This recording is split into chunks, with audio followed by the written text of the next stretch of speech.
أعوذ بالله من الشيطان الرجيم بسم الله الرحمن الرحيم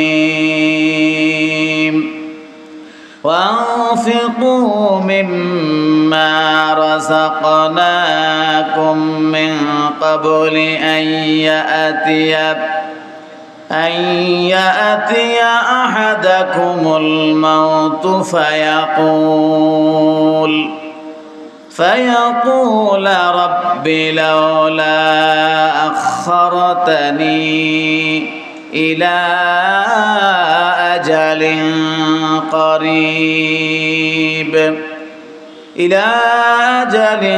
قريب فأصدق وأكن من الصالحين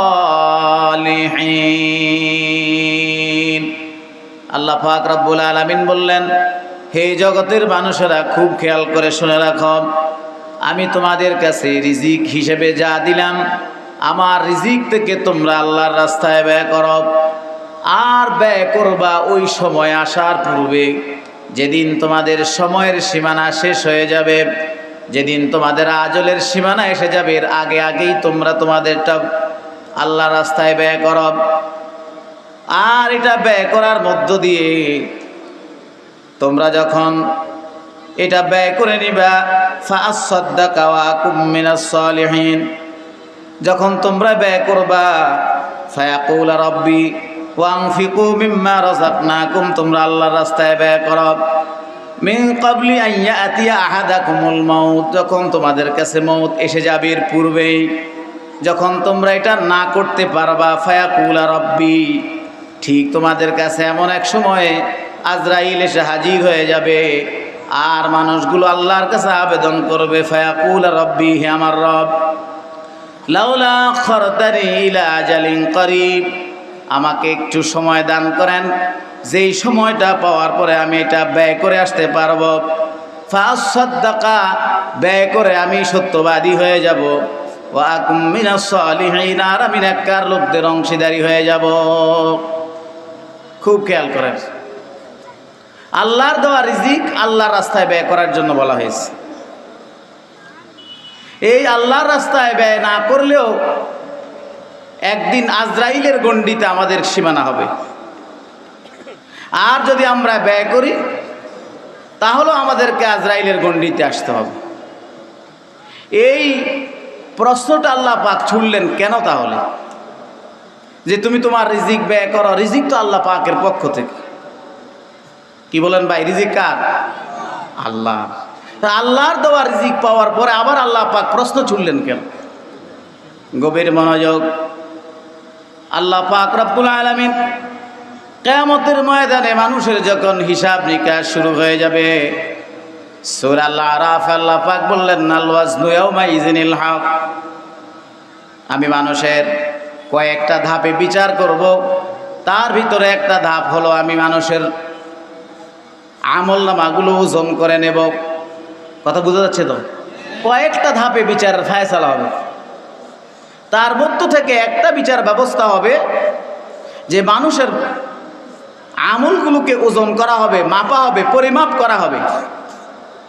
তো দুনিয়ার যেই পরিমাপ করা হয়, এটা যদি ভারী হয়ে যায় পাল্লা, তাহলে নিচের দিকে যাবে, তাহলে বোঝা গেল এটা আমার। আর আখিরাতে মানুষের যেটা পাবে সেটা উপরের দিকে উঠে যাবে। খেয়াল করছেন তো? তৌল ওজনের পাল্লা কিয়ামতের দিকে যখন উপরের দিকে উঠা শুরু করবে, এই এক হালতে যারা থাকবে এরা হবে নেককার, আর যাদেরটা নিচের দিকে চলে যাবে এরা হলো বদকার। ভাইরা আমার, বন্ধুগণ আমার, এই কিয়ামতের মাঠ হাজির হয়ে গেল, মানুষের ওজনগুলা শুরু হয়ে গেল। প্রত্যেকটা মানুষ তার ওজনের পাল্লাটা দেওয়া হবে।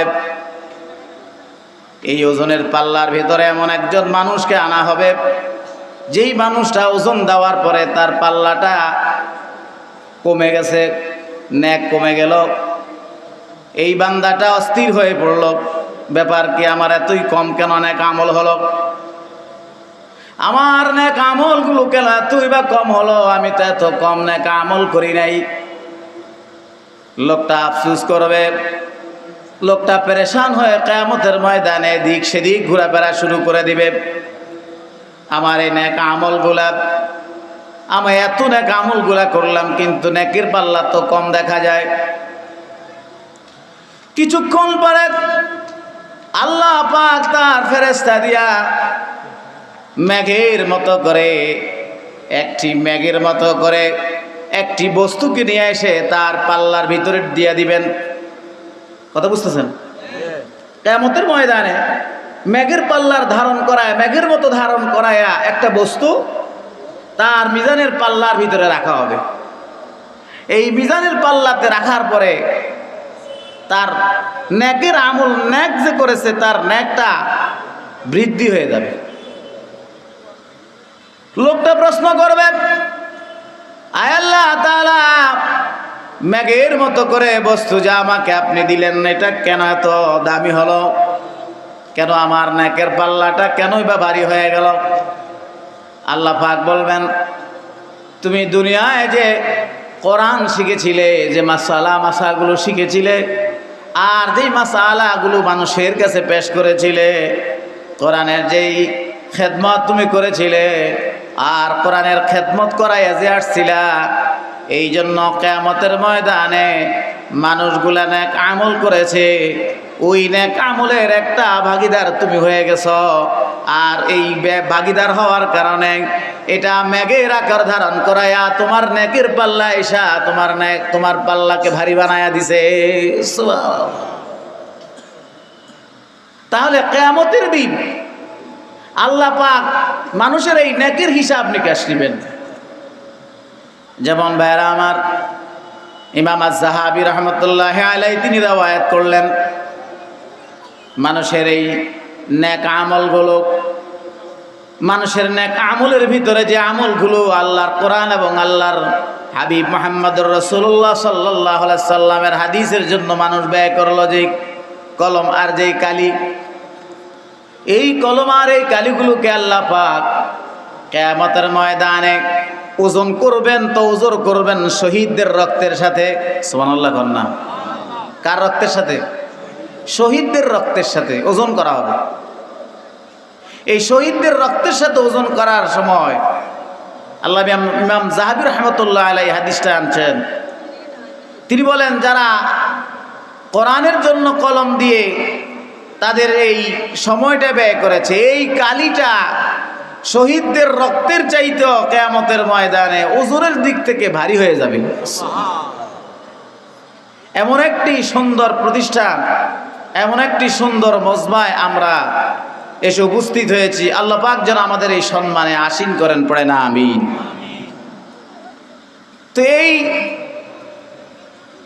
সম্মানে আসীন করার জন্য আল্লাহ তাআলা আমাদেরকে দুটি পদ্ধতি শিখালেন।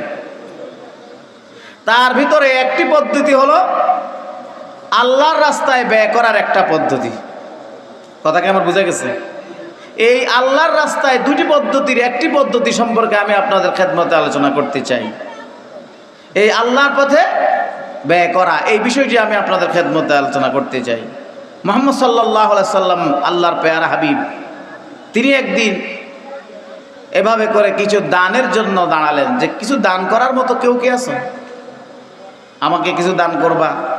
আরেক জায়গায় আল্লাহ পাক কোরআন মাজিদে বলছেন, ইন্নাল্লাহা ইয়াকরিদুল্লাহ কারদান হাসানা, কেউ আসো আল্লাহকে ঋণ দিবা? তো ভাইরা আমার, হুজুর আকরাম সাল্লাল্লাহু আলাইহি ওয়াসাল্লাম এভাবে তিনি এবার মানুষের সাহাবায়ে কেরামদের কাছে চাইতেছিলেন, বলছে, কেউ আসো কি দান করার জন্য? আল্লাহর দেওয়া মাল আল্লাহর রাস্তায় দিবা, কেউ আসো? হুজুর ডান দিকে ফিরলেন, কোন সাহাবায়ে কেরাম দাঁড়ালেন না। ভাইরা আমার, ওসমান গনি রাদিয়াল্লাহু তাআলা আনহু ডান দিক থেকে আসলেন, আয়েশা বললেন, হুজুর আমি 100 ঘোড়া আল্লাহর রাস্তায় দান করে দেব। সুবহানাল্লাহ কন্যা। এবার হুজুর আকরাম সাল্লাল্লাহু আলাইহি সাল্লাম বাম দিকে তাকালেন, বললেন সাহাবায়ে কেরাম, বাম দিকে এমন কেউ কে আছো যে আল্লাহর রাস্তায় ব্যয় করবা? কোনো সাহাবায়ে কেরাম যখন দাঁড়ালেন না, আমার ভাইয়েরা, ওসমান গনি রাদিয়াল্লাহু তাআলা আনহু এবার ডান দিক থেকে ঘুরে বাম দিকে চলে গেলেন। বাম দিকে গিয়ে বললেন, সাহাবায়ে, ও ইয়া রাসূলুল্লাহ, ইয়া হাবিবাল্লাহ, আমি আল্লাহ রাস্তায় এই বাম দিক থেকে আমি একজন দাঁড়ালাম তো আল্লাহ রাস্তায় 100 উট দিয়া দিব। সুবহানাল্লাহ। আল্লাহ ডান দিকেও ঘুরলেন, বাম দিকেও ঘুরলেন, আর যিনি দিলেন তিনি কয়জন? একজন। হুজুর এবার সামনের দিক থেকে তাকালেন, বললেন, সামনের দিকে কেউ আছো কি দান করার জন্য? আরো একজন দাঁড়ালেন, তিনি বললেন, আমি আরো 100 উট। যিনি দাঁড়ালেন তিনি ওসমান গনি। সুবহানাল্লাহ। কান্না আল্লাহর রাস্তায় দান করা, ওয়ানফিকু মিম্মা রাযাকনাকুম, আল্লাহর রাস্তায় যে দান করবে এই দানের অবস্থাটা কি হবে? কোরআনে মাজিদে আল্লাহ পাক বলেন, তোমরা যেভাবে শস্যগুলা মাটিতে রোপণ করো, একটা শীষ থেকে 60টা শীষ, 60টা শীষ থেকে 100টা শীষে পরিণত হয়ে যায়। আল্লাহ রাস্তায় যারা এভাবে দান করবে, আমি আল্লাহ পাক এভাবে বাড়াইতে থাকবো। তো বাড়াইতে বাড়াইতে এমন অবস্থা হয়ে যাবে, কিয়ামতের ময়দানে মানুষগুলা পাহাড় সমপরিমাণ তার এই আমল গুলা দেখতে পাবে, তার এই নেকের অবস্থা দেখতে পাবে। এই অবস্থা যখন মানুষ দেখতে থাকবে, মানুষগুলো আশ্চর্যান্বিত হয়ে যাবে, অবাক হয়ে যাবে, ব্যাপার কি? এতগুলা নেক আমল তো আমার দ্বারা হয় নাই। ফেরেশতারা ডেকে বলবে, তুমি যেই নেক আমলগুলা করলা, তুমি যে আল্লাহর রাস্তায় গুলা খরচ করলাম, এটা কিয়ামত পর্যন্ত বৃদ্ধি হতে হতে আসমান সমপরিমাণ পর্যন্ত আল্লাহ তাআলা এটাকে বৃদ্ধি করে দিয়েছে। সুবহানাল্লাহ।